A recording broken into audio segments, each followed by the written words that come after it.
إن الحمد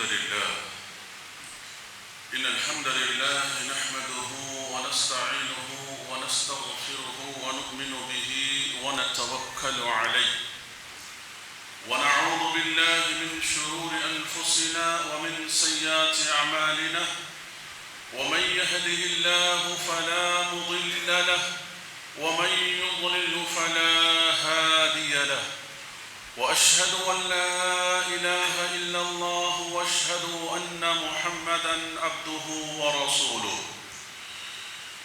يا أيها الذين آمنوا اتقوا الله حق تقاته ولا تموتن إلا وأنتم مسلمون يا أيها الناس اتقوا ربكم الذي خلقكم من نفس واحدة وخلق منها زوجها وبث منهما رجالا كثيرا ونساء واتقوا الله الذي تساءلون به والأرحام إن الله كان عليكم رقيبا يا أيها الذين آمنوا اتقوا الله وقولوا قولا سديدا يصلح لكم أعمالكم ويغفر لكم ذنوبكم ومن يطع الله ورسوله فقد فاز فوزا عظيما أما بعد فإن خير الحديث كتاب الله وخير الهدي هدي محمد صلى الله عليه وسلم وشر الأمور محدثاتها وكل محدثة بدعة وكل بدعة ضلالة وكل ضلالة في النار أعوذ بالله من الشيطان الرجيم بسم الله الرحمن الرحيم ولكل أمة جعلنا منسكا ليذكروا اسم الله على ما رزقهم من بهيمة الأنعام فإلهكم إله واحد فله أسلموا وبشر المخبتين. محترم حاضرین جمعہ اور پردہ نشین خواتین اسلام، ہر طرح کی بزرگی بڑائی حمد و ثنا اس اللہ وحدہ لا شریک کے لیے لائق و زیبا ہے جو اکیلا تنہا ساری کائنات کی ساری مخلوقات کی ہر طرح کی حمد و ثنا کے اکیلا ذات اکیلا مستحق ذات اللہ کی ذات ہے۔ اس کے بعد تمام انبیاء کرام پر درود و سلام ہوں، بالخصوص ہمارے اور آپ کے آخری نبی پر صلی اللہ علی نبینا محمد وآلہ واصحابہ اجمعین۔ حاضرین جمعہ، آج اس خطبہ جمعہ میں اس مختصر وقت میں آپ حضرات کے سامنے جس موضوع کے تحت میں کچھ گفتگو کرنے کے لیے اللہ کے فضل اور اس کے احسان سے کھڑا ہوا ہوں، وہ موضوع وقت اور اس کی ضرورت کے حساب سے، اس کے تقاضے کے حساب سے یہ ہے کہ قربانی کے کچھ احکام اور مسائل اور ساتھ میں عید الاضحیٰ کے آداب اور اس کے مسنون طریقے، اس سے متعلق ہم اور آپ انشاءاللہ گفتگو کریں گے۔ میں اپنی بات کی شروعات کرنے سے پہلے میں ایک درخواست کر رہا ہوں کہ صفوں کے درمیان کافی جگہ خالی ہیں، آگے آ جائیں کیونکہ بہت سارے لوگ پیچھے ہیں، اور جو لوگ پیچھے کھڑے ہیں ان سے گزارش ہے کہ اوپر جائیے، اوپر کافی جگہ ہیں، کافی لوگ باہر میں کھڑے ہیں، تو لہذا آگے آ جائیں گے تو پیچھے کے لوگ آگے آئیں گے اور دوسروں کو بھی جگہ مل جائے گی، تو درمیان میں جو جگہ ہیں اس کو مکمل کر لیں۔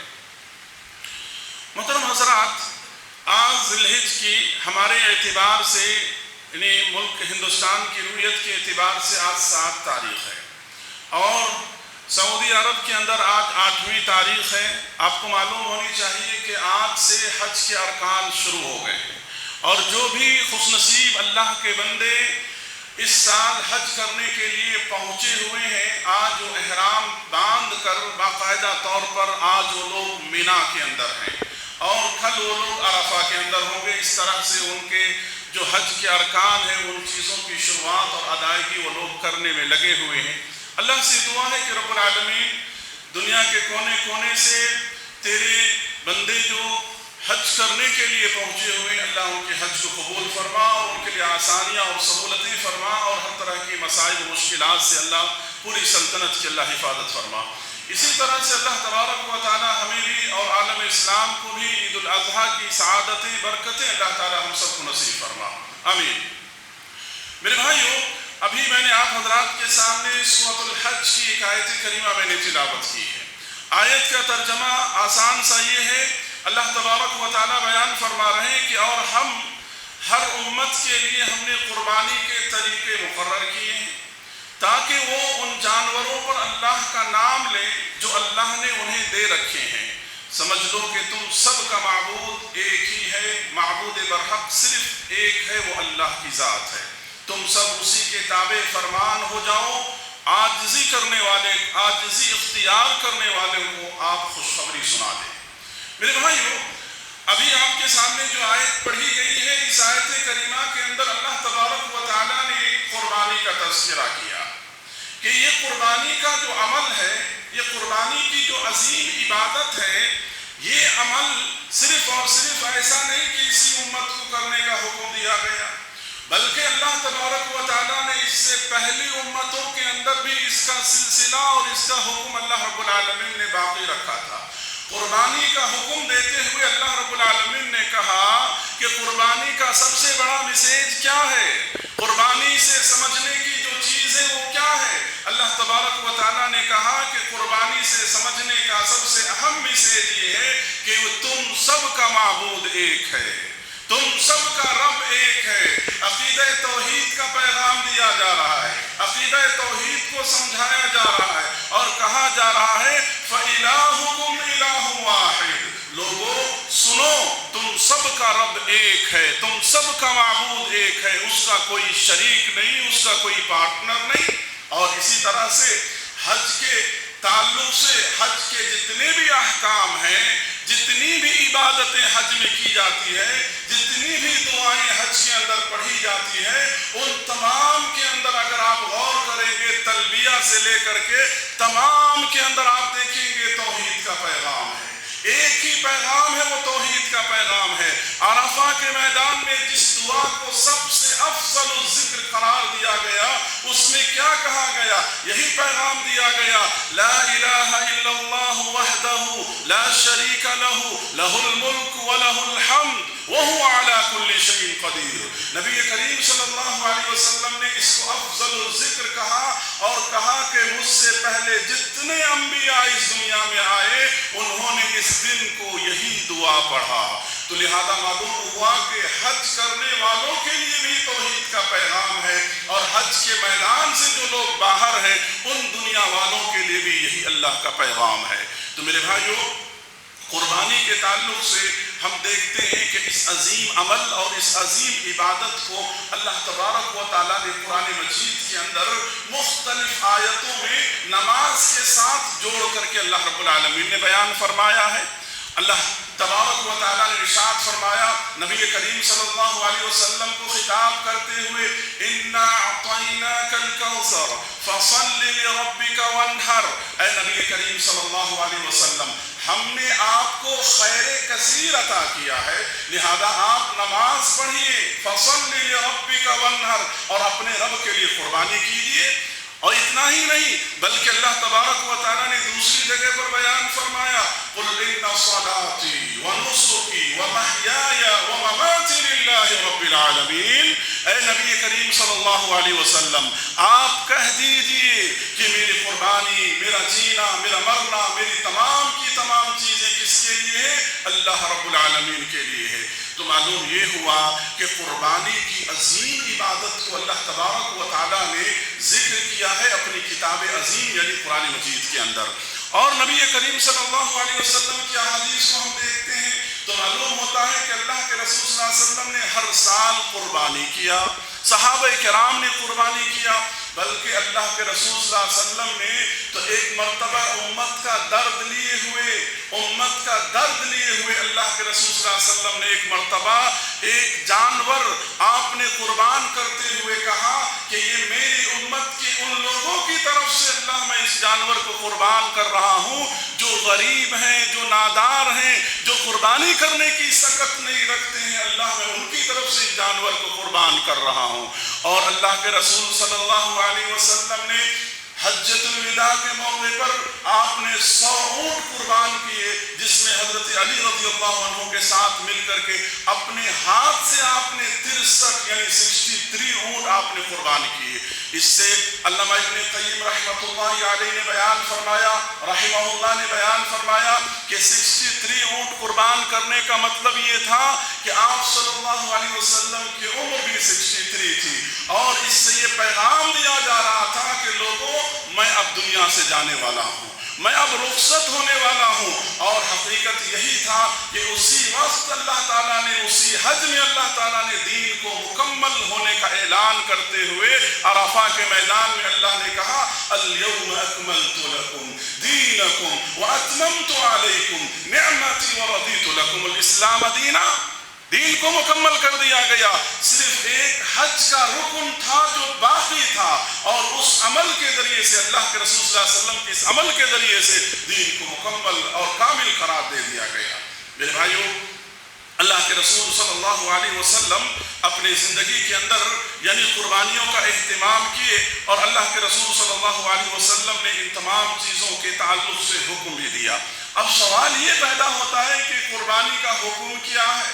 دیکھو میرے بھائی، اس معاملے میں علماء نے مختلف باتیں کہی ہیں، لیکن درست بات یہ ہے کہ قربانی کا حکم سنت مؤکدہ ہے، یعنی اللہ تبارک و تعالیٰ نے آپ کے پاس مال دیا ہے اتنا کہ اللہ کی راہ میں ایک جانور یا ایک حصہ آپ قربان کر سکتے ہیں، تو چاہیے کہ ایسا انسان قربانی کرے۔ بلکہ شیخ الاسلام امام ابن تیمیہ رحمۃ اللہ علیہ فرماتے ہیں کہ اگر آدمی کے پاس وقتی طور پر کچھ تنگی ہو اور سہولت نہ ہو وقتی طور پر، لیکن امید ہے کہ بعد میں اس کو سہولت ہو سکتے ہیں، پیسے کے انتظامات کر سکتا ہے بعد میں، تو قرض لے کر کے ہی صحیح آدمی کو قربانی کرنی چاہیے۔ قربانی کا عمل متعین دن میں کیا جائے گا، متعین مہینے میں کیا جائے گا، اس کے لیے سال میں ایک وقت متعین ہے، ایسا نہیں کہ آپ جب چاہیں قربانی کر سکتے ہیں اس عمل کو۔ تو لہذا اتنا بڑا عظیم عمل ہے جو اللہ تعالیٰ کو بہت پسند ہے، بڑا پسندیدہ عمل ہے، لہذا اس سے انسان کو پیچھے نہیں رہنا چاہیے صلاحیت اور سکت رہنے کے بعد۔ آپ نے تو ایک حدیث میں تنبیہ کرتے ہوئے لوگوں سے کہا کہ جو لوگ صلاحیت اور سکت رکھتے ہوئے قربانی نہیں کرتے ہیں، ایسے لوگوں کو چاہیے کہ وہ میرے مصلی پہ نہ آئے۔ آپ نے تنبیہ کیا۔ میرے بھائیوں، آج غور کرنے کی بات ہے، جب ہم عبادت کا مسئلہ آتا ہے، دین کی کوئی بات آتی ہے، تو مختلف قسم کے ہم بہانے ڈھونڈنے لگتے ہیں، مختلف قسم کے ہم ہیلے تلاش کرنے لگتے ہیں کہ ہمارے ساتھ یہ پرابلم ہے، وہ مسائل ہے۔ آپ ذرا سوچا آپ نے کبھی کہ کچھ بھی پریشانی ہو، اس کے باوجود ہمارے لائف اسٹائل پر عید کے موقع پر ہم کتنا خرچ کرتے ہیں، ہمارے کپڑے کتنے کی شاپنگز ہوتے ہیں، ہمارے شوز کتنے کے ہوتے ہیں۔ کبھی آپ نے سوچا میرے بھائیوں، ہمارے بچوں کے ایک ایک جوڑے اور ایک ایک کپڑے 5-5 ہزار کے کپڑے ہوتے ہیں، ایک ایک شوز ہمارا 5-5 ہزار 3-3 ہزار کے ہوتے ہیں۔ آپ نے کبھی غور کیا، کبھی دوست و احباب کی محفل اگر ہوٹلوں میں چلی جائے تو 8-8 10-10 ہزار 5-5 ہزار کے ہم بل پے کر کے آتے ہیں۔ کیا ایک حصہ ہم قربانی نہیں دے سکتے؟ کیا ایک حصہ اللہ رب العالمین کی رضا کے لیے اللہ کی راہ میں ہم قربان نہیں کر سکتے؟ بڑی عجیب بات ہے میرے بھائیوں، بڑے محروم ہیں وہ لوگ جو مختلف قسم کے ہیلے اور بہانے تلاش کر کے قربانی نہیں کرتے۔ چاہیے کہ وہ قربانی کریں۔ قربانی کے لیے آپ کے اندر اگر نیت اور جذبہ عمل ہے، اللہ انتظام کرے گا۔ یاد رکھنا میرے بھائیوں، اللہ سہولتیں پیدا کرے گا۔ تو لہذا معلوم ہم کو یہ ہوا کہ قربانی جیسے عمل سے ہم کو پیچھے نہیں رہنا چاہیے، بلکہ اس معاملے میں جہاں تک ہو سکے، جس حد تک ہو سکے، ہم کو اس معاملے میں حصہ لینا چاہیے۔ قربانی دراصل کیا ہے؟ ایک جانور کے گلے پر ہم چاقو رکھ کر کے ایک جانور کو ذبح کر کے ہم اللہ سے گویا ایک عہد و پیمان کرتے ہیں۔ ہماری جذبہ اطاعت کا ایک مظہر ہوتا ہے۔ ہم اللہ رب العالمین سے یہ عہد کرتے ہیں کہ پروردگارا، تیرے ایک حکم پر آج ہم اس بے زبان جانور کو اللہ ہم قربان کر رہے ہیں۔ پروردگارا، ہم خاموش زبانی اس بات کا عہد کر رہے ہیں پروردگارا کہ جس طرح سے آج ہم نے ایک جانور کو قربان کیا ہے، تیرے ہر حکم پر ہماری ہر خواہش، ہر تمنا، ہر وش کو ہم قربان کرنے کے لیے رب العالمین ہم تیار ہیں۔ تیرے دین کے خاطر، تیری رضا کے لیے، تیری جنت کے لیے ہر اس چیز کو قربان کرنے کے لیے تیار ہیں جس کا تو ہمیں حکم دے پروردگارا۔ تو میرے بھائیوں، قربانی صرف جانور کو ذبح کر کے گوشت کھانے کا نام نہیں، بلکہ قربانی کا اصل پیغام یہ ہے کہ تم اپنی زندگی میں کیا کچھ قربان کر رہے ہو، جنت کو پانے کے لیے، اللہ کی خوشنودی کو پانے کے لیے، اللہ کی دیدار کے لیے تم کیا کچھ قربان کر رہے ہو، اللہ وہ دیکھ رہا ہے، اللہ کو وہ مطلوب اور مقصود ہے۔ اس لیے اللہ رب العالمین نے سورۃ الحج کے اندر کیا کہا؟ اللہ نے کہا لن ینال اللہ لحومها ولا دماؤها ولکن ینالہ التقوی منکم، کہ لوگوں، اللہ کو تمہارے جانور کا گوشت خون نہیں پہنچتا۔ کیوں یہ بات کہی گئی؟ زمانہ جاہلیت کے اندر لوگ جانوروں کو قربان کر کے جانوروں کا خون خانہ کعبہ کو لگاتے تھے، گوشت خانہ کعبہ کے پاس لے جا کر رکھ دیتے اور یہ سوچتے کہ اللہ کو چلا گیا۔ اللہ نے کہا تمہارے دل کا تقوی اللہ کو مقصود ہے، تمہارے دل کا نیت اور ارادہ اللہ کو مطلوب ہے، اگر اس کے اندر اخلاص ہے تو یقین مانو کہ تم کامیاب ہو گئے اور اللہ کو جو مطلوب تھا وہ اللہ تعالیٰ تک پہنچ گیا۔ اب یہ گوشت تم کھاؤ پیو بانٹو ایک دوسروں کے درمیان۔ تو اب سوال یہ پیدا ہوتا ہے میرے بھائیوں کہ جب قربانی اللہ کی عبادت کا ایک عظیم مظہر ہے تو قربانی کیسے جانور کا ہونا چاہیے؟ سوال یہ ہے۔ اب اس کا جواب یہ ہے کہ قربانی کا جانور صحت مند ہونا چاہیے، تندرست ہونا چاہیے، جس کے بارے میں نبی کریم صلی اللہ علیہ وسلم نے اپنی حدیث میں تفصیلات بیان فرمائی۔ اللہ کے رسول صلی اللہ علیہ وسلم نے بیان فرمایا کہ قربانی کا جانور جو ہے دینے کے لیے سب سے پہلا شرط، پہلی کنڈیشن یہ ہے کہ وہ بہیمۃ الانعام ہو۔ بہیمۃ الانعام کس کو کہتے ہیں؟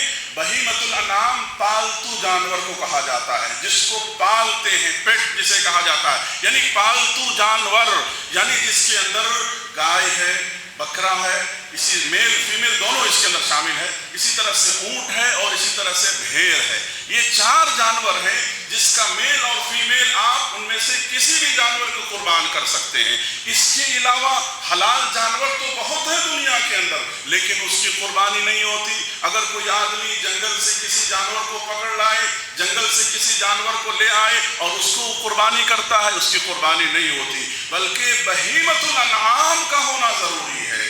اس کے بعد دوسری بات اللہ کے رسول صلی اللہ علیہ وسلم نے بیان فرمایا جانور کے تعلق سے، کہا کہ وہ جانور مسنہ ہونا چاہیے۔ لا تذبحوا الا مسنہ۔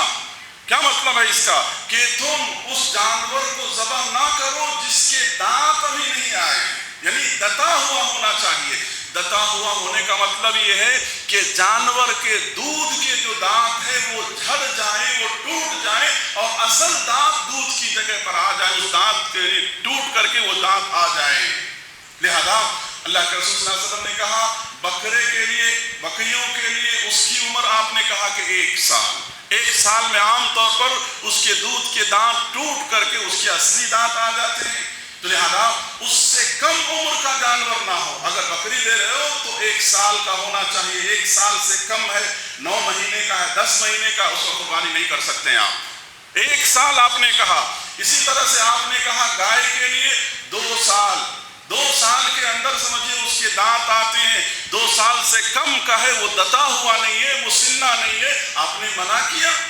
اونٹ ہے، اونٹ کے لیے آپ صلی اللہ علیہ وسلم نے شرط لگائی، کہا کہ 5 سال کا ہونا چاہیے۔ 5 سال سے اگر کم ہے تو اس کی قربانی درست نہیں، کیونکہ 5 سال سے پہلے اس کو دودھ کا دانت نہیں ٹوٹتا ہے، بلکہ 5 سال ہونے کے بعد ہی اس کے دودھ کے دانت ٹوٹتے ہیں اور آتے ہیں۔ اور اسی طرح سے جو بھیڑ ہے اس کے لیے اللہ کے رسول صلی اللہ علیہ وسلم نے مسنہ ہونے کی قید نہیں رکھی، کہا کہ اگر وہ 8-9 مہینے کا بھی ہے تو اس کو قربانی کیا جا سکتا ہے۔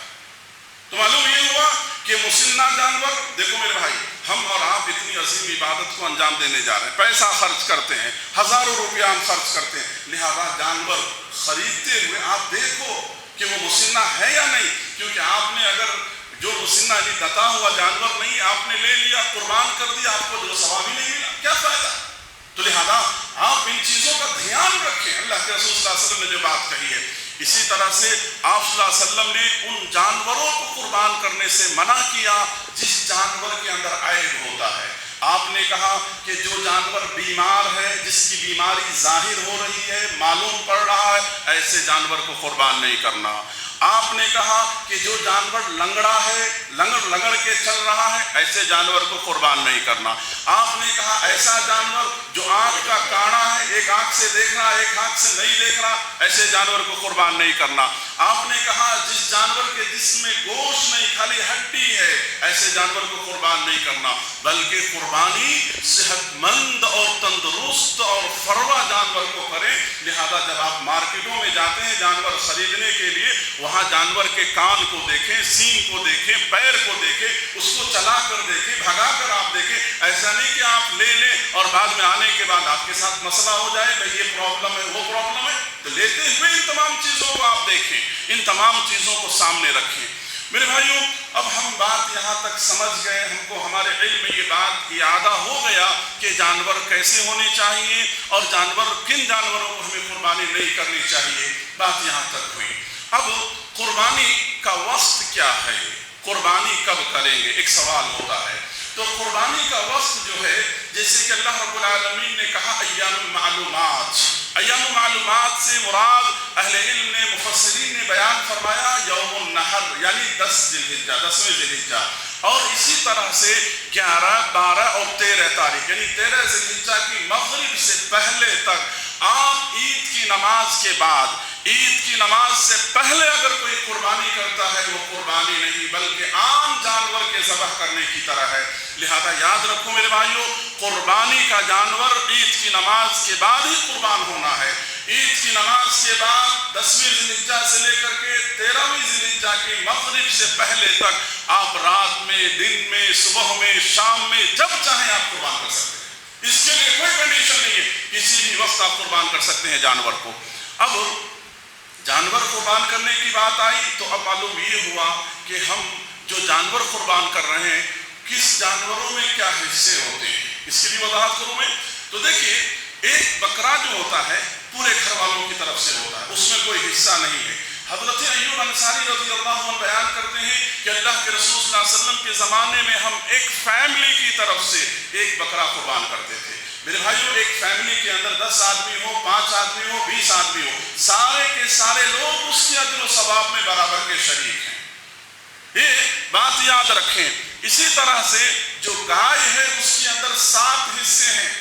کوئی فیملی پورا ایک گائے دینا چاہتا ہے دے الحمدللہ، لیکن اگر کوئی اس کے اندر پوری جانور دینے کی سخت نہیں ہے تو ایک حصے کے اندر شریک ہو جائیں، ایک حصہ آپ لے لیں تو گائے کے اندر 7 حصہ ہے، یعنی 7 فیملی گویا، یعنی 7 بکرے کے برابر ایک حصہ، یعنی 7 فیملی اس کے اندر شریک ہو سکتا ہے اور 7 آدمی اس کے اندر شریک ہو۔ اس لیے آپ دیکھتے ہوں کہ بہت ساری جگہوں پر حصے قربانی کے کیے جاتے ہیں، آپ اس کے اندر شریک ہو، اتنی صلاحیت ہے۔ جیسے کہ الحمدللہ ہر سال کی طرح اس سال بھی اس کے ساؤتھ کرناٹکا سیلفی موومنٹ کی طرف سے بھی اجتماعی قربانی کا انتظام ہے اور ایک حصہ کا قیمت جو ہے 5500 روپیہ ہے۔ لہذا آپ میں سے جو بھی شریک ہونا چاہتے ہیں نماز کے بعد ذمہ داروں سے رسیپٹ حاصل کر لیں، شریک ہو جائیں، یا اس کے علاوہ جہاں آپ کو سہولت ہو وہاں شریک ہو جائیں۔ یہ 6-7 حصے ہیں۔ اور اسی طرح سے اونٹ کے اندر قربانی کا 10 حصہ متعین کیا گیا، یعنی 10 آدمی شریک ہو سکتا ہے اور ان آدمی کے اندر جتنے بھی افراد ہوں گے وہ سب شریک ہو سکتے ہیں۔ میرے بھائیوں، یہ کچھ تفصیلات تھی قربانی کے حصے اور جانوروں کے تعلق سے جو میں نے آپ کے سامنے بیان فرمایا۔ اب اس کے بعد ایک اہم سوال یہ ہے کہ قربانی کرنے کے بعد قربانی کا جو جانور ہے اس کا گوشت یا حصوں میں برابر بانٹنا ضروری ہے۔ تو کتاب و سنت کو جب ہم پڑھتے ہیں تو کتاب و سنت کو پڑھنے سے ہم کو یہ کوئی دلیل یا کوئی ایسی بات ہم کو نہیں ملتی ہے جس میں اللہ کے رسول صلی اللہ علیہ وسلم نے حکم دیا ہو کہ برابر غریبوں کو بانٹنا، برابر دوستوں کو دینا، برابر اپنے لیے، ایسی کوئی بات نہیں۔ آپ قربانی کریں، قربانی کر کے آپ اپنی ضرورت کے تحت تھوڑا بہت اگر رکھنا چاہتے ہیں رکھیں، پورا جانور چاہتے ہیں غریبوں میں بانٹ دیں، بڑی خوشی کی بات، اچھی بات ہے الحمدللہ۔ آپ ضرورت کے تحت کچھ زیادہ حصہ رکھ رہے ہیں، کچھ حصہ بانٹ رہے ہیں، الحمدللہ۔ شریعت نے کوئی دباؤ یا کوئی پابندی یا کوئی حکم کی خلاف ورزی اس معاملے میں نہیں کہا کہ تمہارے اوپر ہے، تم جیسا ڈیسیزن لو، پوری جانور چاہو تو بانٹ دو۔ لیکن درست بات یہ ہے میرے بھائیوں کی قربانی کے ایسے موقع پر اللہ تعالیٰ نے کہا فَكُلُوا مِنْهَا أَطْعِمُوا الْقَانِعَ وَالْمُعْتَرَّ، کہ تم خود بھی کھاؤ اور جو محتاج اور ضرورت مند ہے ان کو بھی کھلاؤ۔ حقیقت میں میرے بھائیوں کتنے ایسے غریب لوگ ہیں جن کو گاؤں دیہات اور بچھڑے ہوئے شہر سے آؤٹ ایریا میں اگر آپ جا کر کے دیکھیں گے تو سال بھر پوری سال کو انہیں کبھی بکرے کا گوشت نصیب نہیں ہوتا ہے۔ سچ بتا رہا ہوں میں آپ کو، آپ جائزہ لیں گے اتنے ایسے بہت سارے بچھڑے علاقے ہیں جنہیں نصیب نہیں ہوتا ہے۔ لہذا ایسے موقع پر اگر آپ کے علم میں ایسے ضرورت مند ایسے غریب ہیں آپ ان کو دیجئے، کم سے کم عید کے دن بیچارہ فیملی بچوں کے ساتھ پیٹ بھر کر کے سیراب ہو کر کے وہ کھائے اور آپ کے حق میں دل سے وہ دعا کرے۔ ضرور آپ ایسے لوگوں کو دیں، اللہ نے صلاحیت دیا ہے، ایک سے زائد قربانی کیجیے آپ، اللہ نے مال دیا ایک سے زائد مال تقسیم یعنی قربانی کر کے غریبوں میں تقسیم کیجیے، الحمدللہ اجر و ثواب کمانے کا ایک بہترین موقع ہے۔ تو لہذا اللہ تعالیٰ نے کہا فَكُلُوا مِنْهَا أَطْعِمُوا الْقَانِعَ وَالْمُعْتَرَّ، غریبوں کو دو، مسکینوں کو دو، تمہارے رشتہ دار میں کتنے ایسے غریب ہیں ان کو دو، ان لوگوں کو تلاش کرو۔ آج ہم کیا ہے سستی کی وجہ سے یا بھاگ دوڑ کرنے کی وجہ سے کہ وہاں جانا تکلیف ہوگی، اس کی وجہ سے کیا ہے ہم غریب لوگوں تک پہنچتے نہیں، آزو بازو میں جو نظر آتا اس کو دیکھ کے مسئلہ ہم ختم کر لیتے ہیں۔ غلط بات ہے میرے بھائیوں، ایک دن کا معاملہ ہے، آپ تلاش کیجیے، آپ اپنے نظر میں رکھیے ایسے لوگوں کو جو سماج میں جن کو کوئی پوچھتا نہیں ہے، جن کو کوئی دیتا نہیں ہے، ایسے لوگوں کو آپ تلاش کر کے دیجیے، دیکھیے ان کو کیا خوشی ہوتی ہے اور کیسے ان کے دل میں اور ان کے بیوی بچوں کے گھروں میں کیسی خوشیاں آتی ہیں۔ تو لہذا ایسے موقع پر ان لوگوں کا خیال کرنا اور ان لوگوں کو دینا، یہ شریعت نے ہم کو آپ کو اس بات کی تعلیم دی ہے۔ اسی طرح سے میرے بھائیوں قربانی کا جو یہ گوشت ہے، یہ قربانی کا گوشت کیا نان مسلمس وغیرہ جو ہمارے جس ملک ہندوستان میں ہم رہتے ہیں، ہمارے بہت سارے اڑوس پڑوس کے لوگ ہوتے ہیں، بہت سارے لوگوں سے اچھے تعلقات ہوتے ہیں اور امید بھی رکھتے ہیں وہ ایسے، اور بہت سارے لوگ تو باقاعدہ طور پر بکرے کے مٹن کی قربانی کے گوشت مانگ بھی دیتے ہیں، کتنے ایسے نان مسلمس ہوتے ہیں، تو کیا ان کو دیا جا سکتا ہے؟ شرعی اعتبار سے دینے میں کوئی حرج نہیں ہے، آپ دے سکتے ہیں انہیں، باقاعدہ طور پر آپ انہیں دے کر کے ایک دعوت کا کام کر سکتے ہیں، آپ انہیں سمجھا سکتے ہیں قربانی کا فلسفہ کیا ہے، قربانی کا بینیفٹ کیا ہے، ہم کیوں قربانی کرتے ہیں، یہ بات بھی بتا سکتے ہیں، لیکن احتیاط اور ہوشیار رہنے کی ضرورت ہے۔ ملک میں کچھ شر پسند لوگ بھی ہیں، ایسے لوگ جو ان چیزوں کو قبول نہیں کرتے ان کو دینے کی کوشش مت کرو، تاکہ کسی بھی طرح کا کوئی فتنہ ہو یا کسی بھی طرح کی وہ کوئی شر انگیزی کرے، نہیں، بلکہ جو سیدھے سادے سیکولر ذہن کے لوگ ہیں، یعنی انوسینٹ لوگ ہیں، اچھے لوگ ہیں اخلاق و کردار کے، ایسے لوگ ہی کو دے، باقی زبردستی کسی کو ایسی صورت میں دینے کی کوئی ضرورت نہیں۔ اگر کوئی مسئلہ آ گیا اس لحاظ سے میں نے آپ کے سامنے بیان کر دیا۔ اور اسی طرح سے قربانی کے ان ایام میں اکثر و بیشتر جو پوچھے جانے والے سوالات ہیں، ان سوالات میں سے ایک سوال یہ ہے کہ کیا میت کی طرف سے قربانی کیا جا سکتا ہے، جانور کو قربان کیا جا سکتا ہے؟ میرے بھائیوں اس معاملے میں ہم زیادہ تفصیلات کی طرف نہ جاتے ہوئے میں ایک ہی بات کہوں گا کہ اللہ کے رسول صلی اللہ علیہ وسلم کی جب احادیث کو پڑھتے ہیں تو معلوم ہوتا ہے کہ آپ کی زندگی میں آپ نے کبھی میت کی طرف سے قربانی نہیں کیا، آپ کی طرف سے کوئی عمل ہم کو نہیں ملتا ہے۔ لہذا آج بہت سارے لوگ جو میت کی طرف سے قربانی کرنے کے لیے لوگوں کو ترغیب دیتے ہیں، اس کے لیے کوئی دلیل اور کوئی پروف نہیں ہے۔ آپ دیکھیے میت کی طرف سے آپ صلی اللہ علیہ وسلم نے مالی طور پر اور دوسرے جو بھی طریقے ہیں صدقہ و خیرات کرنے کا حکم دیا ان کی طرف سے۔ اگر میت کی طرف سے قربانی کرنا ہوتا تو آپ بتاؤ مجھے، اللہ کے رسول صلی اللہ علیہ وسلم کی زندگی میں آپ کی چہیتی بیوی ام المومنین حضرت خدیجہ کا انتقال ہوا، آپ کی صاحبزادیاں یعنی زینب اور ام کلثوم کا انتقال ہوا، رقیہ اور زینب ان لوگوں کا انتقال ہوا، اسی طرح آپ کے چچا سید الشہداء حضرت حمزہ کا انتقال ہوا، آپ کے یہ خاص چہیتے لوگ تھے۔ آپ بتاؤ کہیں پر ان لوگوں کی طرف سے آپ نے کوئی قربانی کیا ہو؟ کوئی عمل نہیں ملتا ہے۔